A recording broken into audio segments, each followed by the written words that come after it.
자, 오늘 같이 출애굽기 40장 오늘 말씀을 이렇게 깊게 강해하는 방식 오늘 좀 보다는 출애굽기 전체를 한번 결론적으로 한번 정리를 하면서 예배와 성박이 어떤 관계에 있는지를 좀 정리를 한번 해보도록 하겠습니다. 자, 여러분, 이렇게 우리가 예배를 참 많이 드리는데 그리고 그 시간을 통해서 하나님께 영광을 돌리는 게 목적인데요. 근데 생각만큼 우리가 좀 가끔씩 놀랄 때가 있습니다. 여러분, 하나님의 이름을 망령되이 일컫지 말라 그랬잖아요. 근데 하나님의 이름이 가장 망령되이 일컬어지는 시간이 언제일까요? 술 먹은 사람이 지나가다가 교회 쳐다보고 예수가 있으면 나오라 그래. 그럴 때 망령되이 일컬어지는 걸까요?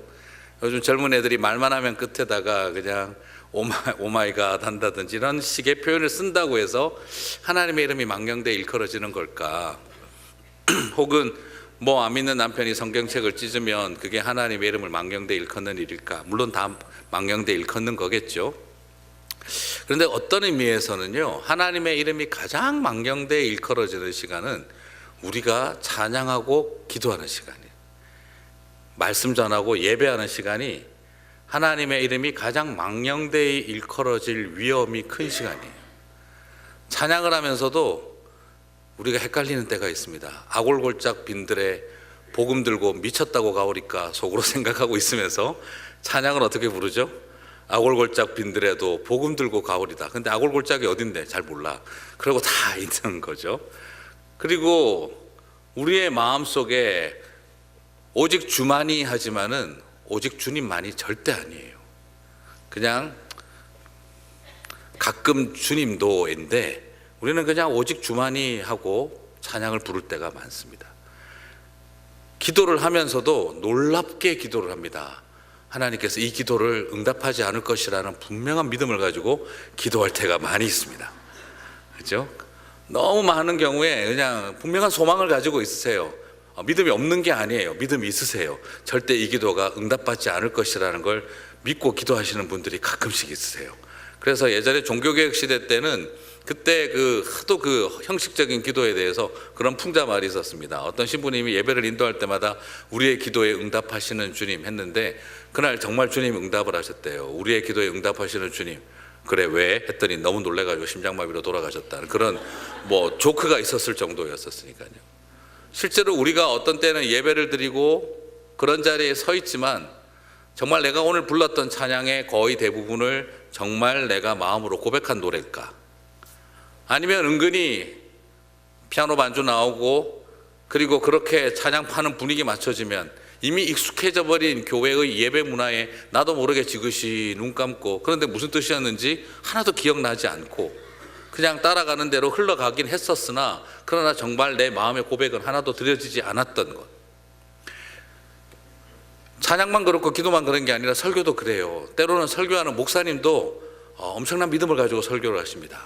내가 이분들에게 10년 동안 설교했다. 변하는 사람을 본 적이 없다. 오늘도 마찬가지일 것이다는 분명한 믿음을 가지고 설교를 합니다. 물론 듣는 성도들도 믿음을 가지고 설교를 들어요. 내가 저 목사님 설교를 10년을 들었다. 아무런 일도 없었다. 오늘도 마찬가지일 것이다 하는 그런 고래 심줄 같은 믿음을 가지고 예배를 드리고 있어요. 그러니까 믿음대로 될지어다 거죠. 그래서 가끔씩은 이런 이야기를 드리고 싶습니다. 제발 불신앙 같은 믿음을 가져주시기 바랍니다. 아멘 해야 될지 헷갈립니다. 그렇죠?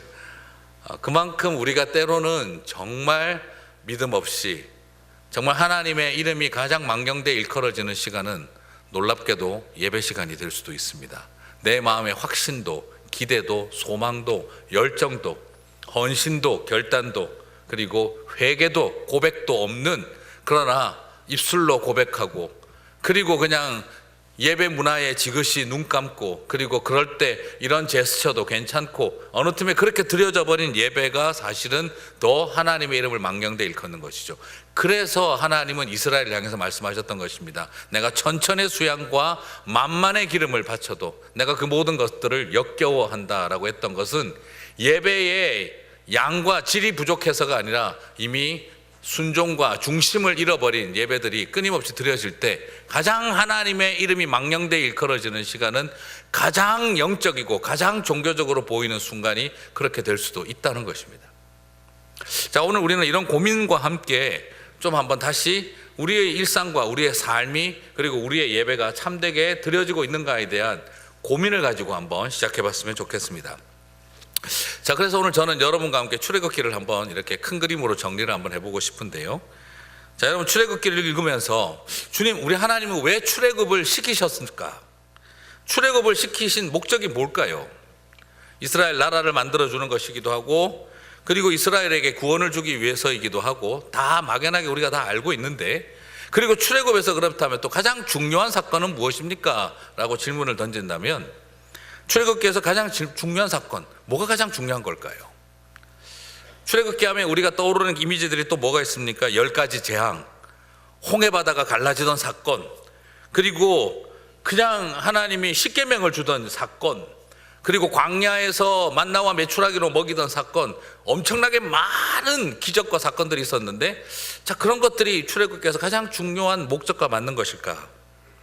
여러분, 사실 출애굽기에서 우리에게 가장 중요한 것을 하나로 딱 뽑으라고 한다면 저는 그것이 예배라고 정리를 드리고 싶어요.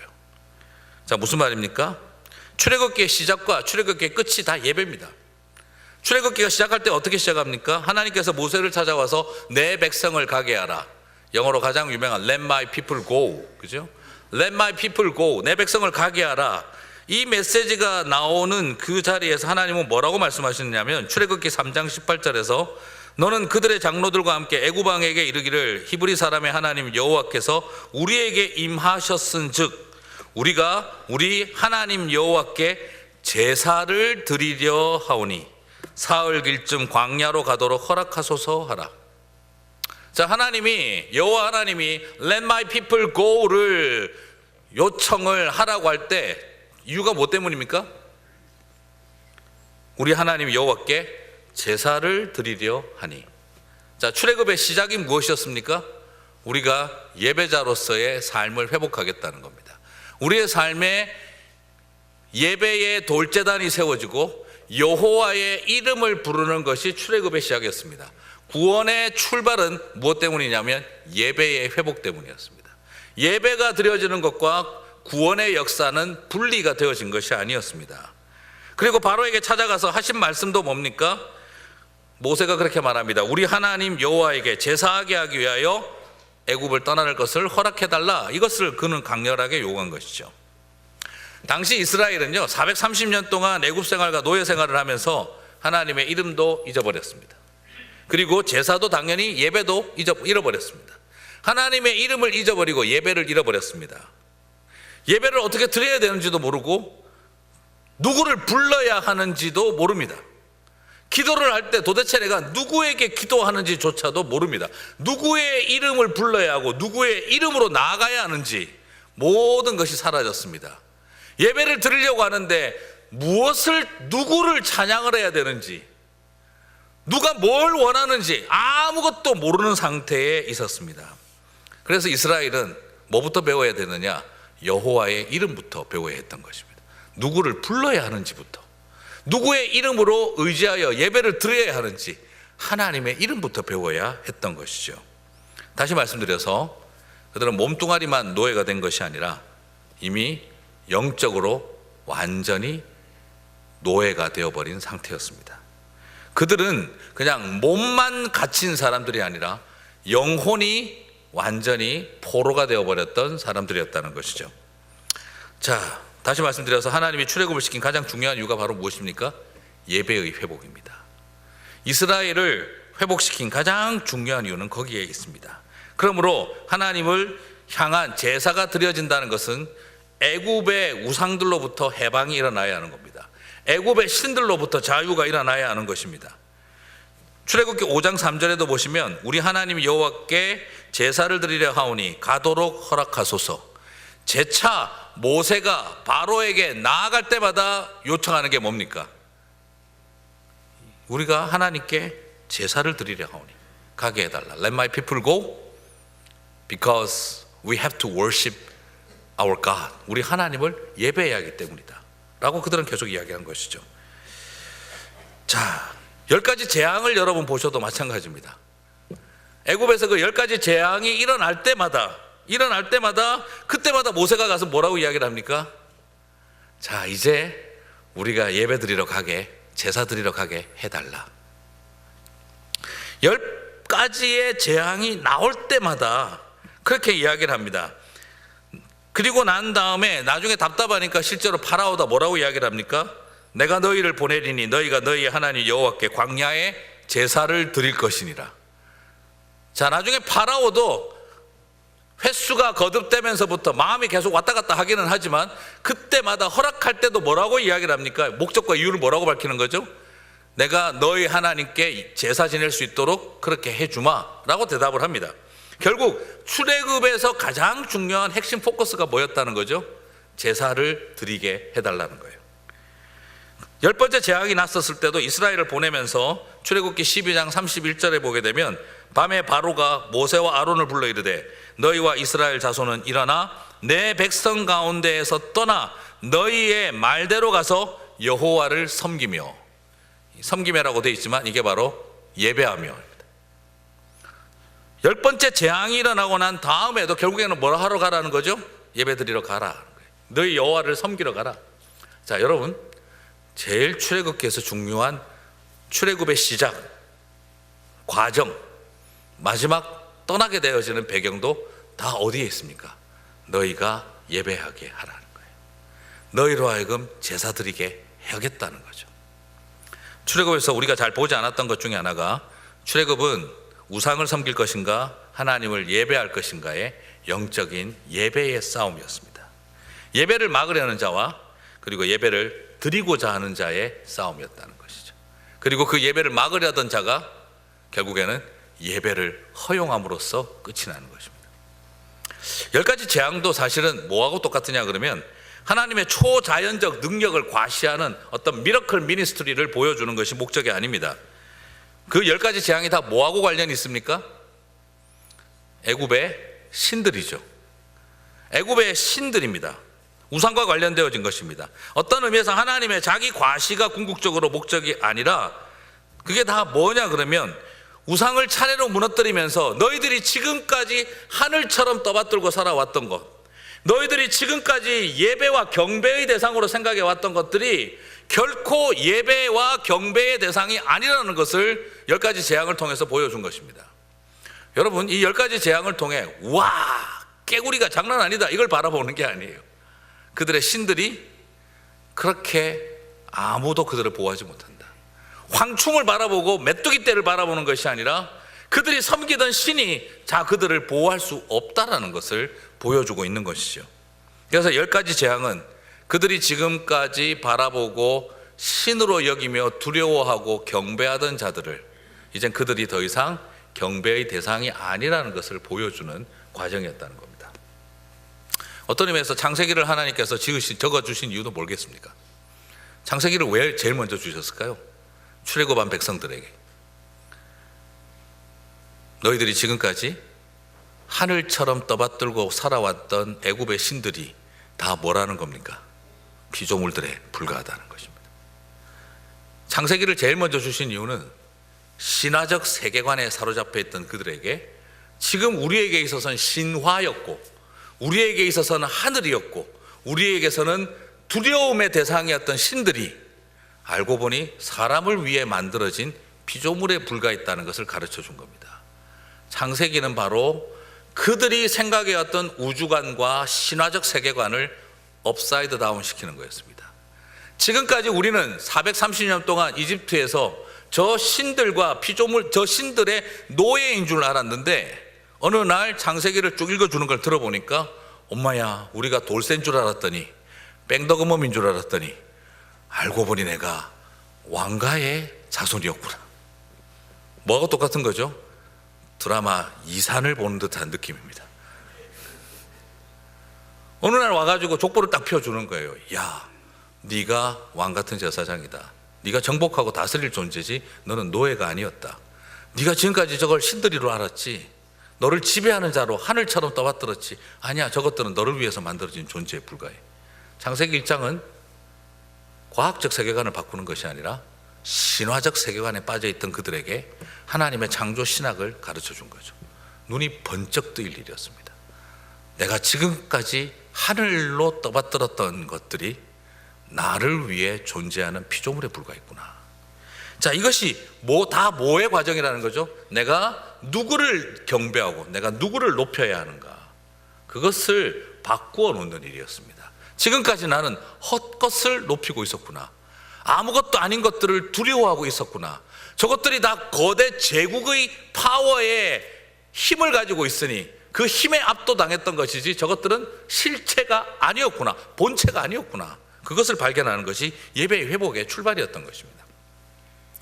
자, 여러분, 지금도 여러분 안에 이 출애굽기가 일어나셨습니까? 세상 나와서 교회 나왔다, 예배 드렸다, 이것만이 다가 아닙니다. 예배를 드린다는 개념은 내가 지금까지 신으로 여기고 살아왔던 것들이 신이 아니라는 것을 고백하는 것의 출발입니다. 우리의 구원자를 바라보게 하는 것이죠.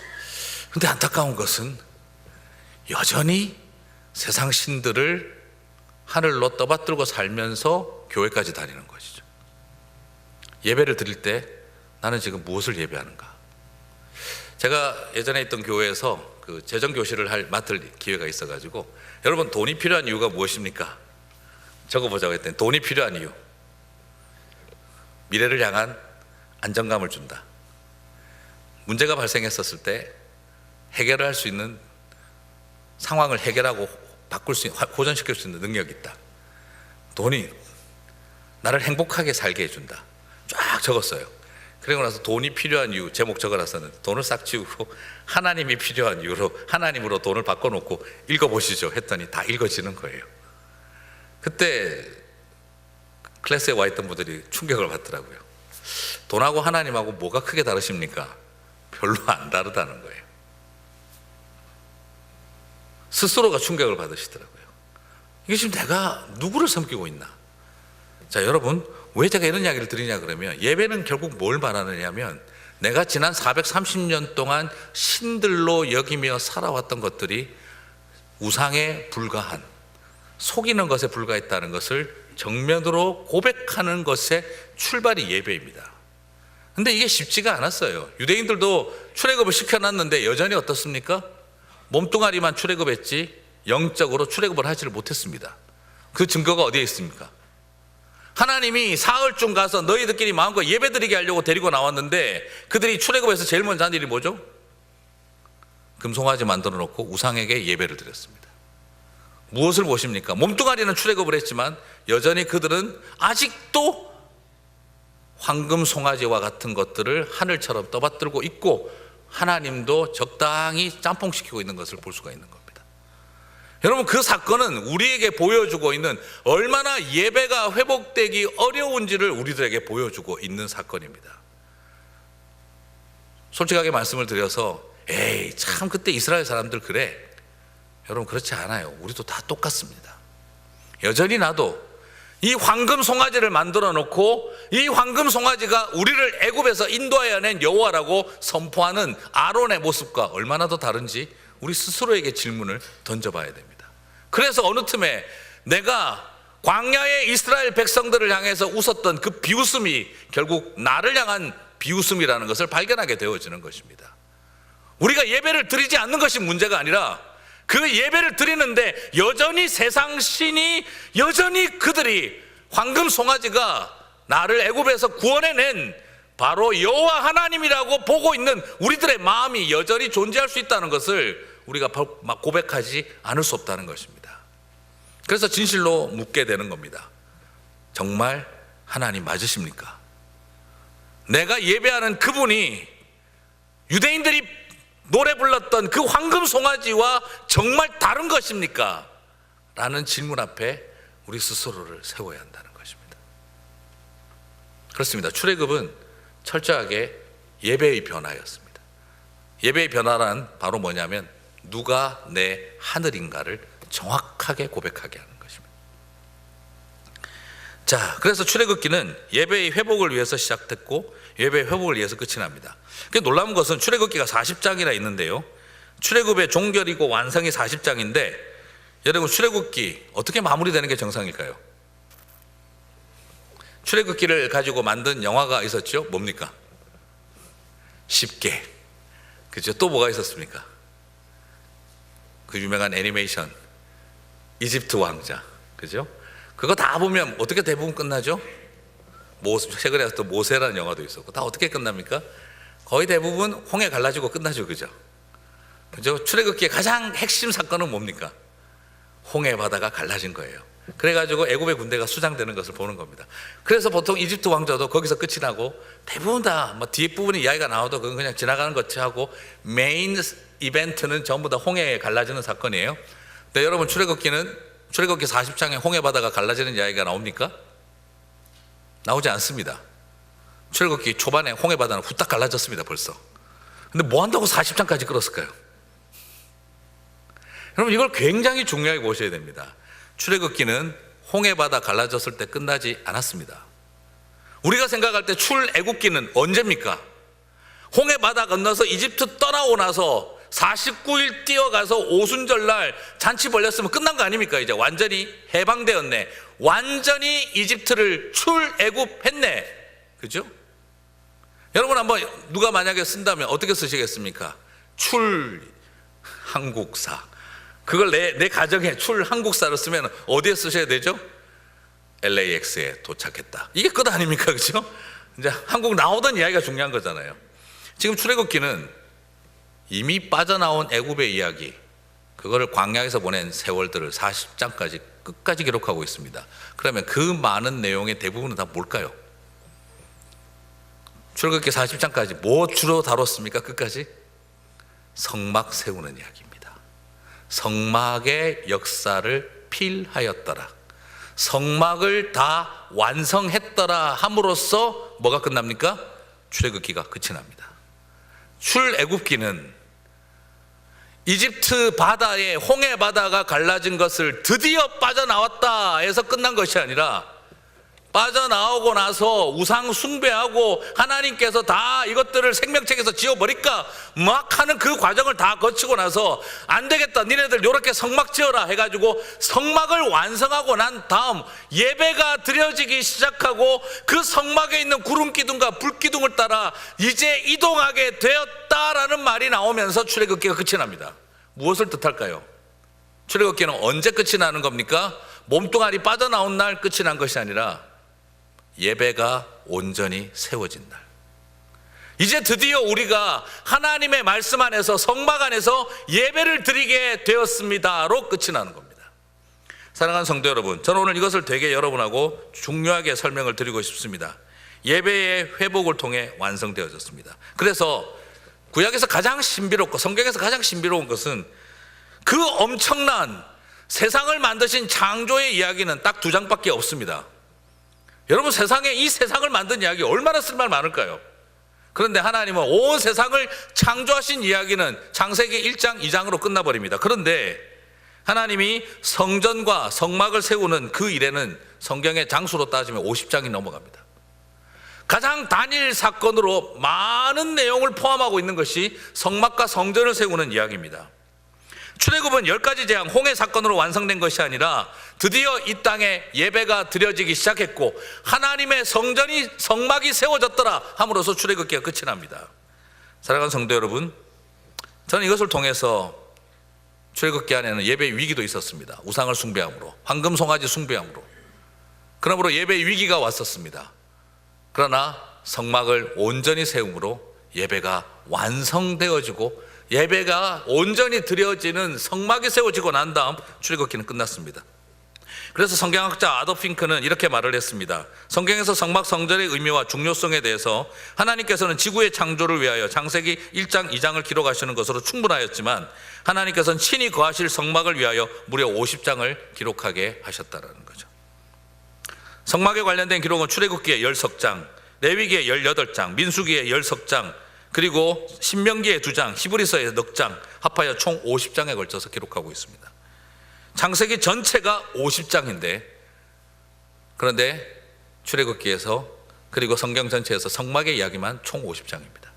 굉장한 분량입니다. 그러므로 성막을 왜 세웠는지에 대한 이해가 제대로 없다면 우리는 예수 그리스도의 구속사의 의미와 하나님 나라의 이야기, 잃어버린 에덴을 어떻게 회복하려고 하셨는지, 그리고 맨 마지막 요한계시록의 새하늘과 새 땅까지, 그리고 예수 그리스도께서 하나님 나라 운동을 왜 하셨는지를 설명할 방법이 없습니다. 그만큼 중요한 것입니다. 사실 이 문제는 창세기부터 시작입니다. 예배의 회복의 문제는 창세기부터 갈등의 시작이었습니다.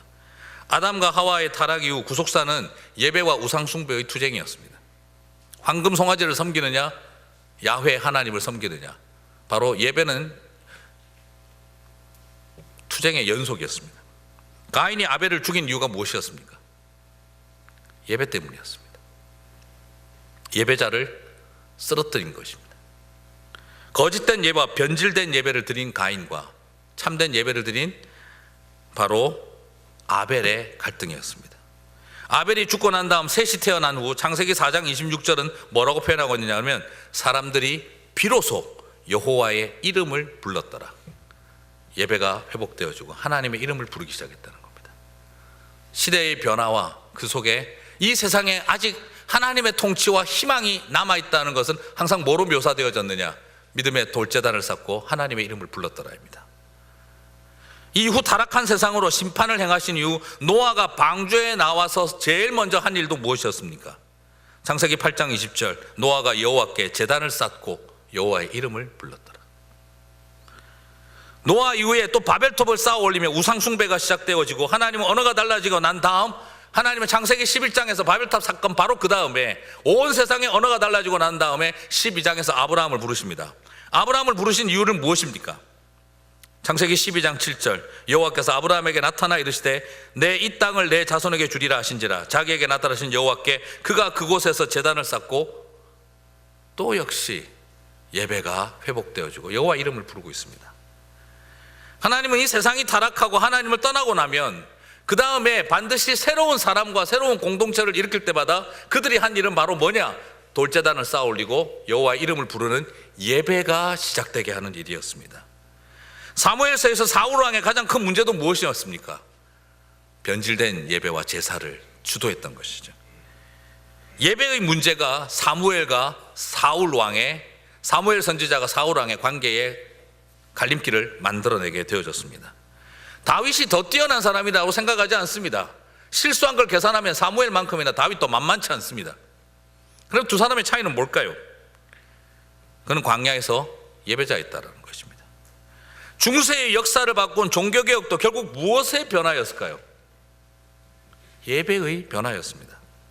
엄청난 성례전과 격식과 신비로 가득 찬 제2에서 참된 말씀의 예배가 회복되어지는 일, 그것이 바로 예배의 회복이었습니다. 신약이든 구약이든 종교개혁이든 교회 역사의 흐름이든 그 모든 것에서 예배의 회복이 그 시대의 변화를 바꾸어가는 통로였습니다. 종교개혁도 예배의 변화가 굉장히 많았어요. 가장 큰 것이 바로 뭐냐면 예배를 회중들에게 열어준 겁니다. 그 당시 거의 대부분 다 라틴어 노래였죠. 제가 처음 가서 미사곡 같은 거 들어보면 전부 다 이 라틴어예요, 그죠? 뜻도 잘 모르는데 하여튼 계속 음악적으로 그게 많아요, 그죠? 키리 키리에 키리에 키리에 키리에 키리에 키리, 계속 이렇게 나가요. 조금 웃어주셔야지 이럴 때 조금 덜 위로 격려가 되죠, 그죠? 애썼는데, 그죠? 자, 그냥 주여 불쌍히 여기소서, 이거 하나 가지고 계속 그렇게 하고 있는 거예요. 쌍투스 쌍투스 쌍, 계속 이렇게 나가는 거예요. 거기에는 음악적인 화려한 기교가 있고 그리고 굉장히 화려한 화음이 있지만 평신도들이 그게 뭔지 압니까?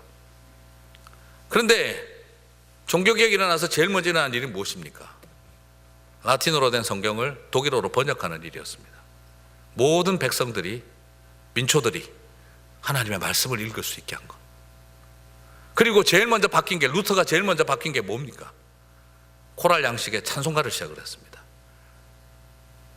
여성들은 찬양도 못하게 했고 보이스 소프라노들만 모아서 항상 그렇게 성가대만 부르던 예배 찬송이 아닌 온 회중이 더불어 노래할 수 있게 되어버렸습니다. 그게 바로 뭐였습니까? 내 주는 강한 성이요 방패와. 여러분 그 찬송가를 보시면 가사는 루터라고 되어 있는데 작곡은 뭐라고 되어 있을까요? 루터가 아닙니다. 독일 민요입니다. 독일 민요를 어떻게 한 거죠? 노래 가사 바꿔 부르기를 한 거예요. 일명 노가바라고 노래 가사 바꿔 부르기를 한 겁니다. 그냥. 그래서 독일 사람들이, 민초들이 그냥 쉽게 부르던 대중가요와 같은 독일 민요를 가지고 뭘 바꿔놓은 겁니까?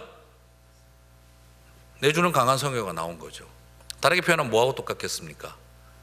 중국 공산체제 아래에서 찬양을 부르고 싶어도 부르지 못했던 한국 조선 그리스도인들이 자치지구 안에서 민요는 불러도 된다 그러니까, 그래서 그분들이 예배 때마다 자기들끼리 가정에서 때마다 한국말로 불렀던 노래가, 찬양이 있었어요.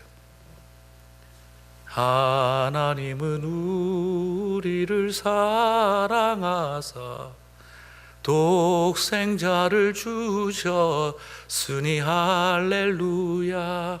나를 사랑하신 주님은 십자가에 못 박히며 사랑하셨다.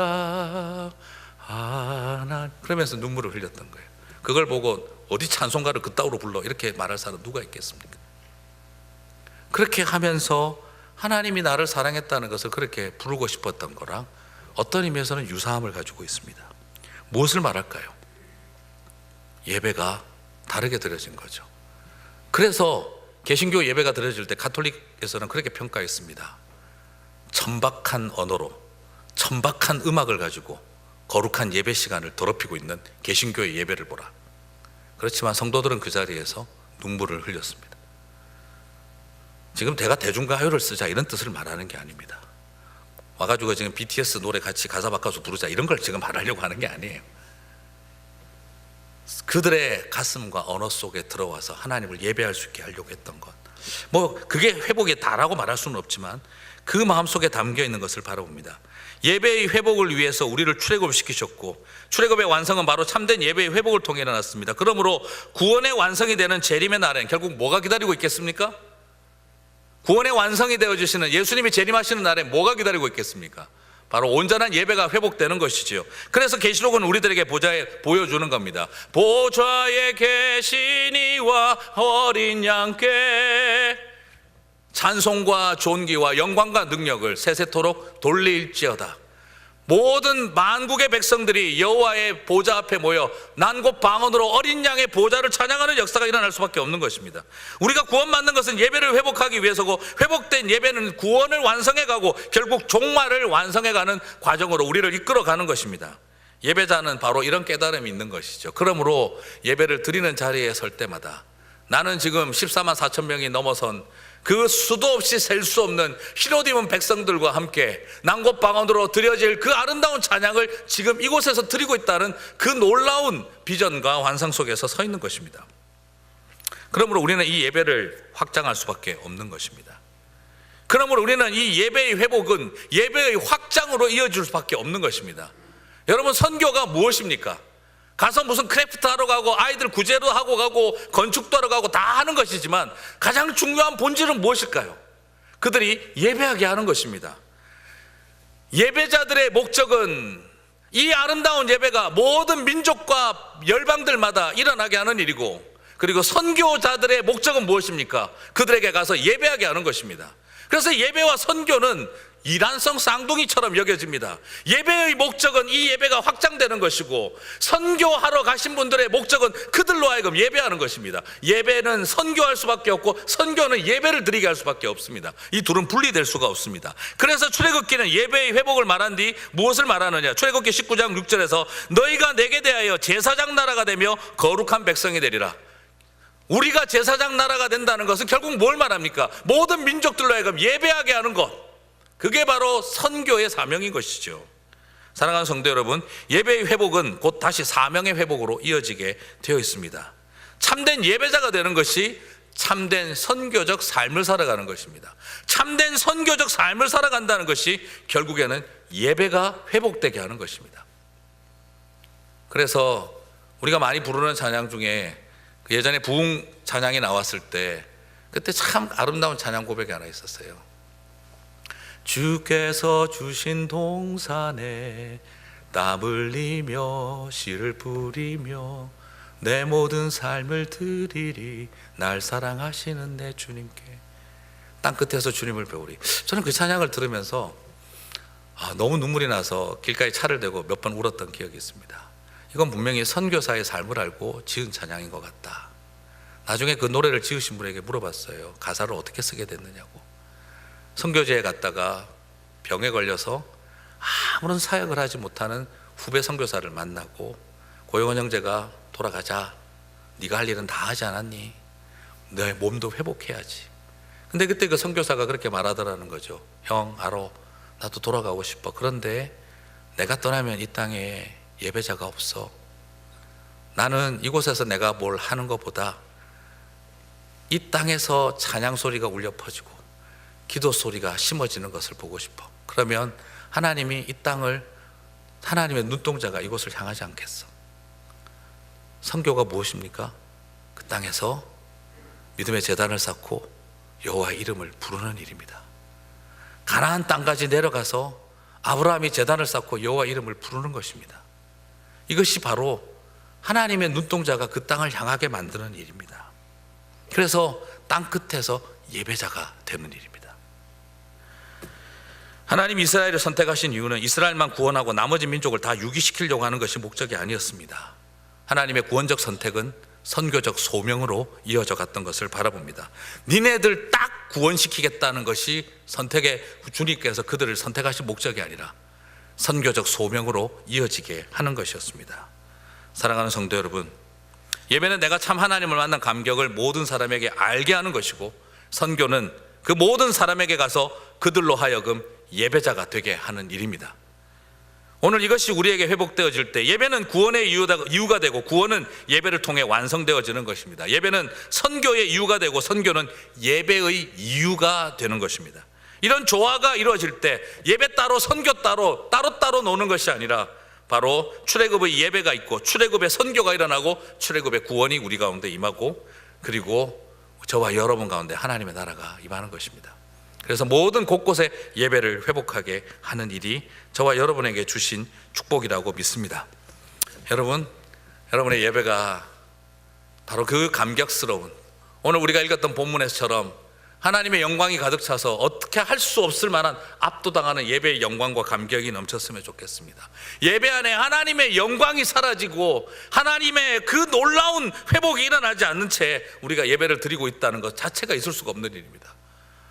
저도 한 번씩 우리 교인들한테 그런 이야기 합니다. 우리 가만히 보면 그리스도인들이 예배 때 은혜 받으면 당황해 하세요. 평소에 하도 은혜 안 받다가 갑자기 예배 받으면 당황해 하세요. 웬일이니 오늘 은혜 받았다. 오늘 웬일이니 하나님의 영광의 임재를 느꼈어. 어쩌다가 이런 일도 다 있대. 거꾸로 가야 되는 거 아닌가요? 웬일이니 오늘 이렇게 하나님의 영광을 못 느껴. 이게 돼야 될 텐데 하도 그냥 가뭄에 콩나듯이 가끔씩 서로 은혜 받으니까 예배 은혜 받으면 당황해 하세요. 피 묻은 예수 그리스도의 십자가 앞에 우리를 위해서 저 하늘인 줄 알았던 것들이 우상이라는 것을 깨닫게 해주시고 참된 하나님은 바라보게 만든 그 예배 앞에 우리가 어떻게 감격과 온전한 영광을 돌리지 않을 수가 있겠냐는 것이죠. 저도 교회 새가족반 도우미들에게 부탁한 적이 있습니다. 교회를 처음 나오시는 새가족이 있으면 제가 예전에 보니까 어떤 교회 갔더니 그러더라고요. 어떻게 오셨나요? 대답을 어떻게 해야 될지 모르겠더라고요. 제가 모처럼 주일 하루 쉬는 날 예배 드리러 갔는데 어떻게 오셨나요? 약 팔러 왔습니다. 제가 이럴 수도 없고 어떻게 왔나요? 그런데 차 타고 왔다고 하기도 더 애매하고, 이 목사님 설교 잘하는가 보러 왔습니다. 찬양팀은 어떻게 하는지 보러 왔습니다. 예배 시설이 어떻게 되어 있는지 리서치하러 왔습니다. 제가 그렇게 말해야 되나요? 아니 이분들은 주일날 어떻게 오는지를 모르고 계시나. 제가 순간 되게 당황했는데, 그래서 우리 교회 새가족 도우미들한테 제발 부탁합니다. 어떻게 오셨나요? 이렇게 하지 마세요. 예배 드리러 오셨군요. 함께 예배합시다. 저는 그게 굉장히 귀하다고 생각을 합니다. 사랑하는 성도 여러분, 예배는 그러므로 삶을 향해 갈 수밖에 없습니다. 내 삶에 하나님이 되어버린 것들을 내려놓고 하나님이 하나님 되게 하시는 일, 하나님의 발등상 앞에 그 모든 것들을 무릎 꿇치는 일. 그래서 예배는 여기서만 드려질 것이 아니라 바로 우리의 삶의 연장으로 갈 수밖에 없습니다. 그래서 저는 히브리어의 그 아바드라는 단어가 너무 귀합니다. 하나님께서 사람을 만드셨습니다. 경작하고 일하게 하기 위해서. 거기도 아바드가 쓰였습니다. 근데 이 아바드는 어디서 또 쓰일까요? 이스라엘이 성막에서 예배한다 할 때도 아바드입니다. work와 worship이 같은 단어입니다. 문맥에 따라 일한다, 노동한다가 되기도 하고 문맥에 따라 예배한다가 되기도 합니다. 무엇을 뜻합니까? 여러분, 세상에 나아가셔서 이 짓 하고 산다 말하지 마시기 바랍니다. 예배자가 되시기 바랍니다. 직장에서 예배를 드려야만 예배자가 되는 것이 아닙니다. 거기에서 하나님보다 높아진 것을 내려놓고 하나님이 하나님 되게 하는 일이, 그렇게 일하는 것이 예배자인 것입니다. 그래서 밭에 가서 일한다는 말과 성막에 가서 레위 지파 사람들이 제사를 섬긴다는 말은 똑같은 아바드라는 단어가 쓰여져 있습니다. 여러분의 삶에서 예배와 노동은 어떻게 자리 잡고 있습니까? 노동이 예배가 되고, 장로님 아까 기도하셨던 것처럼 삶이 예배가 되고 예배가 삶이 되는 것입니다.